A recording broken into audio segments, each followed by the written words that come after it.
नमस्कार दोस्तों, आज हम लोग देखने वाले हैं जो हमारा साहित्य इतिहास चल रहा था उसका अगला भाग। आज हम लोग पार्ट 2 देखेंगे। जैसा कि हम लोगों ने पार्ट 1 में देखा, वेदों से संबंधित क्वेश्चन उसमें बताए गए। उसमें केवल जो 4 वेद थे उनसे संबंधित जितने भी आपको 50 क्वेश्चन महत्वपूर्ण क्वेश्चन बन सके वो बताए गए। आज हम कोशिश करेंगे आपको उपनिषद, जैसा कि आपके सामने दिखाया जा रहा है, उपनिषद, आरण्यक, पुराण, स्मृत, इनसे जो महत्वपूर्ण क्वेश्चन बनते हैं वो हम आपके सामने लेके आए हैं। आपको जैसा कि पता है, ये पेट के लिए स्पेशल जो इतिहास चलाया जाएगा, चाहे वो प्राचीन हो, मध्य हो या आधुनिक हो, सारे महत्वपूर्ण क्वेश्चन आपको बताए जाएंगे।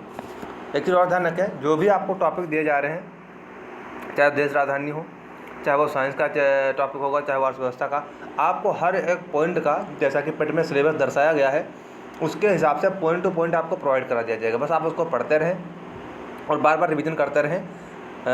मैं पूरी उम्मीद करता हूँ कि आपका जो पेट है 99% क्वालिफाई होगा। जो भी आपको दिया जा रहा डिटेल दी जा रही है उस पर ध्यान जरूर दें। चलिए शुरू करते हैं आज का क्वेश्चन।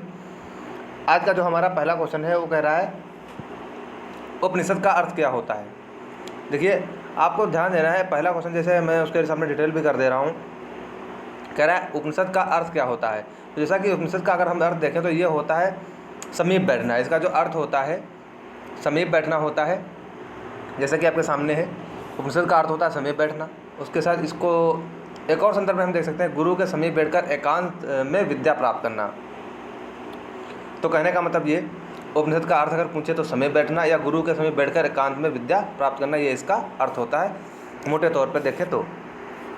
अगला क्वेश्चन देखिए, भारतीय दार्शनिक, ठीक है, भारतीय दार्शनिक के मुख्य, सॉरी यहाँ पे थोड़ा एक मिस्टेक हो गई है तो ध्यान दे लेंगे। ये जो आपका है ये सब दार्शनिक, तो आपको ध्यान देना है, भारतीय दर्शन के मुख्य स्रोत किन ग्रंथों को माना जाता है। आपको ये क्वेश्चन जो यहाँ पे लिखा हुआ है, यहाँ पे दर्शन लिखा हुआ है, क्या लिखा हुआ है, दर्शन। तो आपको ध्यान देना है, यहाँ पे हम लोग कर लेंगे दर्शन। तो भारतीय दर्शन का जो मुख्य स्रोत है, कह रहा किसको माना जाता है। तो आपको ध्यान रखना है, भारतीय दर्शन का जो मुख्य स्रोत है उपनिषदों को माना जाता है। ये आपको अच्छे तरीके से ध्यान रखना है। देखिए, बहुत महत्वपूर्ण क्वेश्चन है ये। छोटे बिंदु से लगा के बड़े बिंदु तक आपको क्वेश्चन बताए जा रहे हैं, बस आप इनको पढ़ते रहें अच्छे से। पूरी उम्मीद है कि आपका पेट जो है 100% क्वालिफाई हो। चलिए आगे बढ़ते हैं। आगे का जो क्वेश्चन है, कह रहा वैदिक साहित्य के अंतिम ग्रंथ होने के कारण वेदांत किसे कहते हैं। कह रहा वैदिक साहित्य के अंतिम ग्रंथ। तो देखिए, यहाँ से अगर हम समझ अपनी विकसित करें तो हम समझ सकते हैं, जो वैदिक साहित्य जो है उसका जो उसके जो अंतिम ग्रंथ हैं उनको ही वेदांत कहा जाता है। उनको क्या कहा जाता है, वेदांत कहा जाता है। तो ये है कौन, तो उपनिषद। तो आपको ध्यान रखना, वैदिक साहित्य के जो अंतिम ग्रंथ हैं वो उपनिषद हैं, जिनको हम क्या संज्ञा देते हैं, वेदांत। मतलब वेदों का अंत यहाँ पे होता है, मतलब जो व्याख्या की गई है वेदों की वो यहाँ पे अंत है, मतलब इसके बाद कोई भी ग्रंथ नहीं लिखे गए हैं। तो आपको ध्यान देना है, जो हमारे उपनिषद हैं इनको हम वेदांत कहते हैं। मतलब वेदों का जो सबसे अंतिम रूप है वो क्या है, उपनिषद है, जिनको हम वेदांत कहते हैं। ये आपसे पूछ रहे वैदिक साहित्य के ग्रंथ होने के कारण, और ये काहे के ग्रंथ है, वैदिक साहित्य के, जिनको हम वेदांत कहते हैं वो कौन से हैं, उपनिषद हैं। इस तरीके से आप ध्यान रखेंगे। क्वेश्चन नंबर 4, उपनिषदों की प्रामाणिक संख्या कितनी बताई गई है। जो हमारे उपनिषद हैं इनको जब प्रमाणित किया, देखिए वैसे कहीं पे आपको लिखा मिल जाएगा 108 है कुल, या अन्य तरह की संख्याएं लिखी मिल जाएंगी अलग अलग किताबों में, लेकिन जो प्रमाणिक हैं उन प्रमाणिक पे ध्यान देना। प्रमाणिक जो हमारे उपनिषद हैं वो 12 बताए गए हैं, या कहीं कहीं पे अगर 12 ऑप्शन में ना हो तो 13 भी आप कर सकते हैं, लेकिन जो प्राथमिकता है वो 12 की है। तो आपको ध्यान रखना, जो प्रमाणिक ग्रंथ है वो हमारे 12 माने गए हैं। तो इस तरीके से आप क्वेश्चन नंबर 4 का आंसर पता लगा सकते हैं कि उपनिषद की संख्या कितनी बताई गई है। प्रमाणिक जो है, वैसे तो 108 है, कहीं कहीं अन्य तरीके की संख्या भी लिखी मिलती हैं, कम ज़्यादा हो सकती है, लेकिन प्रमाणिक वाली जरूर ध्यान रखना, कितने हैं, 12 हैं। आगे बढ़ते हैं। कह रहा है नाचिकेता, उद्दालक तथा सत्यकाम जावाल कथाएं किन ग्रंथों में पाई जाती हैं। नाचिकेता, उद्दालक तथा सत्यकाम जावाल कथाएं, ये किन ग्रंथों में पाई जाती हैं। ये कथाओं के नाम जरूर याद रखें कि ये किन ग्रंथों से संबंधित हैं। तो आपको ध्यान देना है, उपनिषदों से संबंधित हैं। जैसा कि आपके सामने है, उपनिषदों से संबंधित हैं। ये नाचिकेता हो गया, उद्दालक हो गया, सत्यकाम जावाल हो गया, ये कथाएं कहाँ से संबंधित हैं, उपनिषद ग्रंथों से संबंधित हैं। अगला क्वेश्चन देखिए, सबसे बड़ा उपनिषद कौन सा है। सबसे बड़ा कह रहा है, देखिए कल मैंने बताया था सबसे छोटा, तो आज हमने पूछ लिया है सबसे बड़ा। तो इस तरीके से आपको ध्यान रखना है, सबसे बड़ा उपनिषद कौन सा होता है, बृहदारण्यक, बृहदारण्यक। तो आपको ध्यान रखना है बृहदारण्यक जो होता है ये सबसे बड़ा उपनिषद होता है। ठीक है, अब आपको कमेंट बॉक्स में बताना है, कल मैंने एक बताया था सबसे छोटा उपनिषद, तो आपको कमेंट बॉक्स में ज़रूर बताना है कि सबसे छोटा उपनिषद मैंने कौन सा बताया था। यही सब बड़ा बड़ा छोटा ऐसे क्वेश्चन बनते रहते हैं, तो आपको ध्यान रखना है सबसे छोटा उपनिषद बताना है कमेंट बॉक्स में आप लोगों को कि सबसे छोटा उपनिषद मैंने कल कौन सा बताया था। तो चलिए आगे बढ़ते हैं। क्वेश्चन नंबर 7, अरण्यक क्या अर्थ क्या होता है? तो अरण्यक क्या अर्थ पूछ रहा है। देखो अरण्यक, देखो अभी मैंने उपनिषद का बताया तो समीप बैठना। अरण्यक का अर्थ होता है जंगल। देखिए जैसा कि आपके सामने है, अरण्यक का अर्थ क्या होता है भैया? जंगल होता है। ये नोट करते चलेंगे, ऐसा नहीं खाली सुन रहे हैं, ये मैं इसलिए प्रोवाइड करा रहा हूँ कि आप अपनी कॉपी पे नोट कर सकें हर एक टॉपिक को। वेद हो गए, उसके बाद जो आज के टॉपिक बताए गए वो टॉपिक डाल दीजिए हेडिंग, उसके बाद ये क्वेश्चन नोट कर लीजिए। ये टॉपिक टू टॉपिक नोट करते चलना है, जो हमारे आने वाली परीक्षाओं में बहुत ही महत्वपूर्ण होंगे। चलिए आगे देखते हैं। सांख्यायन अरण्यक किस वेद से जुड़ा हुआ है? देखिए सांख्यायन एक अरण्यक है, इसका नाम है सांख्यायन। देखिए अरण्यक हो गया, भाष्य हो गया, ये इस तरीके के जो ये अरण्यक कोई ऐसा शब्द नहीं, ये अरण्यक एक नाम रखा गया, मतलब वेदों के कुछ ऐसे मंत्रों की व्याख्या की गई जिनको अरण्यक कहा गया। तो अरण्यक में किस वेद से जुड़ा हुआ है? तो आपको ध्यान रखना है ऋग्वेद से जुड़ा हुआ है। इस तरीके से आप ध्यान रखें कि ये किससे जुड़ा हुआ है? ऋग्वेद से। उसके बाद अगला क्वेश्चन देखते हैं। अगला क्वेश्चन कह रहा है तवलकार अरण्यक किस वेद से जुड़ा हुआ है? तवलकार जो इंपॉर्टेंट है मैं बताया दे रहा हूँ सारे। तवलकार अरण्यक किस वेद से जुड़ा हुआ है? तो आपको ध्यान रखना तवलकार सामवेद से जुड़ा हुआ है। किससे जुड़ा हुआ है भैया? सामवेद से। उसके बाद आगे बढ़ते हैं। आगे देखिए किस वेद का कोई अरण्यक नहीं है? मैंने कल शायद इसके बारे में चर्चा भी की थी। किसका? अथर्ववेद का कोई अरण्यक नहीं है। आगे देखिए वेदांगों की संख्या कितनी है? तो वेदांगों की संख्या जो बताई गई है 6 बताई गई है। तो जरा हम देख लेते हैं जो वेदांग हैं हमारे ये किस लिए रचे गए। तो वेदों के जो पढ़ने के लिए, समझने के लिए, उनका सही उच्चारण करने के लिए या कर्मकांड नियम विधि समझने के लिए सब अलग अलग वेदांग रचे गए। तो ये इन वेदांगों की, देखिए वेद की संख्या 4 है, जो वेदांगों की संख्या पूछे तो कितनी है? 6। इस तरीके से आपको ध्यान रखना है। फिर कहता है वैदिक स्वरों के शुद्ध उच्चारण हेतु किस वेदांग की रचना की गई? मतलब वैदिक स्वरों के मतलब 6 वेदांग बताए गए, ये आपको ध्यान रखना है।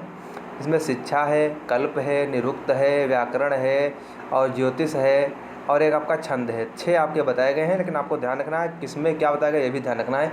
वैदिक स्वरों के शुद्ध उच्चारण हेतु किस वेदांग की रचना की गई है? वैदिक स्वर जो होते हैं उनके शुद्ध उच्चारण हेतु की गई है शिक्षा की। जो शिक्षा वेदांग है इसमें वैदिक स्वरों के शुद्ध उच्चारण हेतु नियम कानून बताए गए हैं। उसके बाद देखते हैं वैदिक कर्मकांड तथा विधि एवं नियम का उल्लेख किस वेदांग में है? तो आपको ध्यान रखना है ये कल्प में। किसमें है?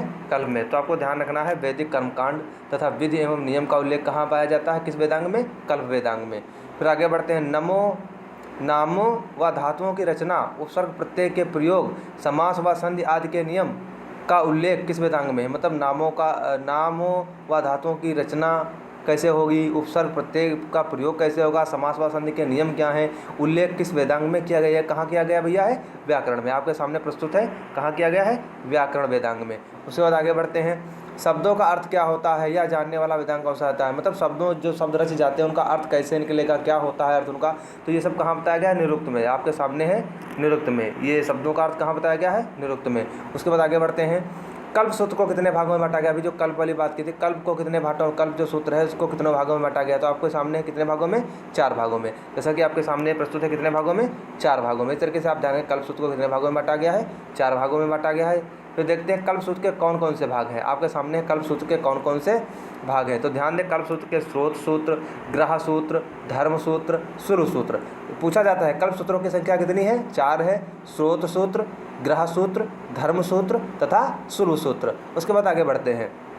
यज्ञ से संबंधित नियम किस सूत्र में बताया गया? मतलब यज्ञों के नियम से संबंधित जो नियम है ये किस सूत्र में बताया गया? तो आपको ध्यान देना स्रोत सूत्र, जो पहला वाला है, यज्ञ के नियम कानून, किस कौन सा मंत्र कहाँ प्रयोग करना है, किस तरीके से, तो ये सब कहाँ नियम बताए गए हैं? स्रोत सूत्र में। तो स्रोत सूत्र में क्या बताया गया है भैया? है यज्ञ से संबंधित नियम। ठीक है, अगला देखते हैं। मनुष्य के लौकिक व पारलौकिक, मतलब वाह यहाँ पे लिखा हुआ था तो ध्यान रखना है। मनुष्य के लौकिक और व पारलौकिक जीवन का वर्णन तथा संस्कारों का वर्णन, मनुष्य के लौकिक व पारलौकिक जीवन का वर्णन तथा संस्कारों का वर्णन किस सूत्र में किया गया है?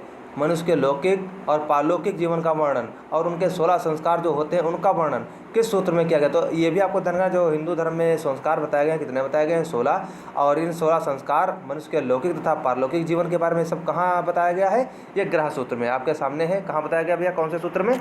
ग्रह सूत्र में। आगे बढ़ते हैं। आगे कह रहा है चारों वर्णों तथा चारों आश्रमों का वर्णन किस सूत्र में किया गया है? चारों वर्णों तथा चारों आश्रमों का जो वर्णन है किस सूत्र में किया गया है? वर्ण मतलब वहीं क्षत्रिय, ब्राह्मण, वैश्य, शूद्र, ये सब जो बताए गए थे, ये 4 वर्ण थे। इनका वर्णन कहाँ किया गया ये आपको बताना था, किस सूत्र में? तो आपके सामने भैया प्रस्तुत है धर्मसूत्र में। कहाँ किया गया है? धर्मसूत्र में। आगे बढ़ते हैं। आर्य लोगों की ज्यामितीय कल्पनाएं किस सूत्र में संकलित हैं? जो आर्य लोगों ने ज्यामितीय कल्पनाएं की थी, पृथ्वी वगैरह जो भी मतलब अपना कुछ निकाला था, ज्यामितीय जो भी अपनी विधियाँ बताई थी ज्यामितीय वाली, तो वो सब कहाँ संकलित हैं ये आपको बताना है, सूल सूत्र में। कहाँ पे? सूल सूत्र में। सब कहाँ संकलित हैं? सूल सूत्र में। आगे बढ़ते हैं। अष्टाध्यायी में कितने सूत्रों का वर्णन है? जो अष्टाध्यायी है, ध्यान रखना, अष्टाध्यायी है किसकी? पाणिनि की। तो आपको ध्यान रखना, जो अष्टाध्यायी है ये पाणिनि की है। इस पर जो पतंजलि थे उन्होंने भाष्य, अपना एक भाष्य लिखा हुआ था। भाष्य मतलब होता है व्याख्या करना, मतलब किसी बुक को पढ़ के उसकी एक व्याख्या करना, वो भाष्य हो गया। टीका लिख सकते हैं, टिप्पणी लिख सकते हैं। इस तरीके से क्या होता है, अष्टाध्यायी जो थी वो पाणिनि की थी, इस पर पतंजलि ने भाष्य भी लिखा था। और अष्टाध्यायी में कितने सूत्रों का वर्णन है? तो आपके सामने भैया प्रस्तुत है 6 सूत्रों का। कितने सूत्रों का? 6 सूत्रों का। आगे बढ़ते हैं। सांख्य दर्शन के प्रवर्तक कौन है? सीधे सीधे देखो क्वेश्चन ये पूछ लेता है कि दर्शन जो हैं, षड दर्शन जो हमारे हैं, इसके कौन से प्रवर्तक, किस दर्शन के प्रवर्तक कौन से हैं, ये ज़्यादातर पूछा जाता है। तो आपको ध्यान रखना है सांख्य दर्शन के प्रवर्तक कौन है? कपिल मुनि। उसके बाद आगे ध्यान देखना योग दर्शन के प्रवर्तक कौन है? सीधे मैं बताते चल रहा हूँ, पतंजलि है। उसके बाद आगे देखिए वैशेषिक दर्शन के प्रवर्तक कौन है? ये कणाद है। कणाद या उलूक, इनको उलूक भी कहते हैं। तो आपको ध्यान रखना वैशेषिक दर्शन के प्रवर्तक कौन है? कणाद या उलूक। आगे बढ़ते हैं। न्याय दर्शन के प्रवर्तक कौन है? तो आपको ध्यान रखना है कौन है? गौतम है। उसके बाद एक और है आपका पूर्व मीमांसा दर्शन के प्रवर्तक कौन है? तो पूर्व मीमांसा के जो प्रवर्तक हैं वो है जैमिनी। आपके सामने है कौन? जैमिनी। ये सीधे सीधे आपको याद रखना है कि कौन से दर्शन के प्रवर्तक कौन से ज़्यादातर पूछे जाते हैं। फिर उत्तर मीमांसा दर्शन के प्रवर्तक कौन है? तो आपको ध्यान है उत्तर मीमांसा दर्शन के जो प्रवर्तक हैं वो बादनारायण है। कौन है? बादनारायण। ये भी आपको याद रखना है। 6 दर्शन, षड दर्शन जो है, इनके सबके प्रवर्तक जरूर याद रखें जो बताए गए हैं। उसके बाद देखते हैं स्मृतियों को किस रूप में जाना जाता है? तो हिंदू धर्म में जो स्मृतियाँ हैं वो उनको जाना जाता है धर्मशास्त्र के बारे में। किसके बारे में? धर्मशास्त्र। जितनी भी स्मृतियाँ रची गई हैं उसमें सबको किस नाम से जाना जाता है? धर्मशास्त्र। ये धर्म के शास्त्र कहलाती हैं स्मृतियाँ। उसके बाद सबसे प्राचीन स्मृति कौन सी है? तो कहा जाता है मनुस्मृति। कौन सी है? मनुस्मृति। सबसे प्राचीन स्मृति कौन सी है? मनुस्मृति। इसको कहा जाता है पहला संस्कृत ग्रंथ। पहला संस्कृत ग्रंथ या सबसे प्राचीन स्मृति कौन सी है? मनुस्मृति है। इसको आप अच्छे से ध्यान रखें। पहला विधि पुरुष किसे कहा जाता है? मनु को। ध्यान रखना किसको कहा जाता है? मनु को। तो अच्छे से याद रखें। पहली स्मृति जो थी ये मनुस्मृति के रचनाकार थे मनु, जो पहले विधि पुरुष कहलाए। सबसे प्राचीन स्मृति कौन सी है? मनुस्मृति थी। यह पहला संस्कृत ग्रंथ भी थी। उसके बाद आगे बढ़ते हैं। मनुस्मृति में कितने अध्याय हैं? कितने अध्याय हैं? तो भैया ये है 12। कितने हैं? 12। जैसा कि आपके सामने ये था, कितने हैं भैया? 12। ये आप देख रहे हैं कितने अध्याय बताए गए इसमें हैं? 12 अध्याय बताए गए हैं। इस तरीके से आप देखेंगे और क्वेश्चन को आगे बढ़ाते हैं। गुप्त वंश का विवरण किस स्मृति में मिलता है? गुप्त वंश का विवरण किस स्मृति में मिलता है? देखो स्मृतियाँ का लगभग जो हमारी मुख्य स्मृतियाँ वो 6 बताई गई हैं, लेकिन हमको वो 6 नहीं जाननी है। सिर्फ हमको ये ध्यान देना है कि जो मुख्य स्मृतियाँ थे उनको ध्यान। एक तो सबसे प्राचीन पूछ लेता है और ये गुप्त वंश वाली जरूर याद रखें। गुप्त वंश का विवरण किस स्मृति में मिलता है? तो नारद स्मृति। कौन सी? नारद स्मृति। ये आप याद रखें। पुराणों की संख्या कितनी बताई गई है? देखिए भैया आप लोगों को पता भी होगा कि जो हमारे पुराण हैं हिंदू धर्म में वो कितने हैं? 18 हैं। तो पुराणों की संख्या कितनी बताई गई है?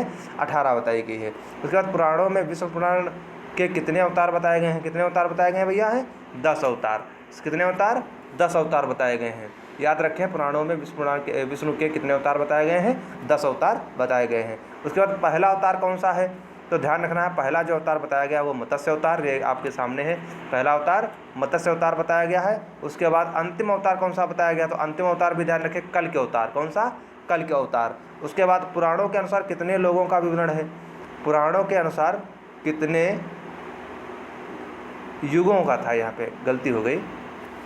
यहाँ पे आपको देखना है, यहाँ पे आपके जो लोग गया कितने युगों का वर्णन है। यहाँ पे आपको ये जो है ये युग, ये आपको ध्यान रखना युगों का वर्णन है। ध्यान रखें पुराणों के अनुसार कितने युगों का विवरण है। ये आपको तो कितने युग बताए गए भैया? है 4 बताए गए हैं।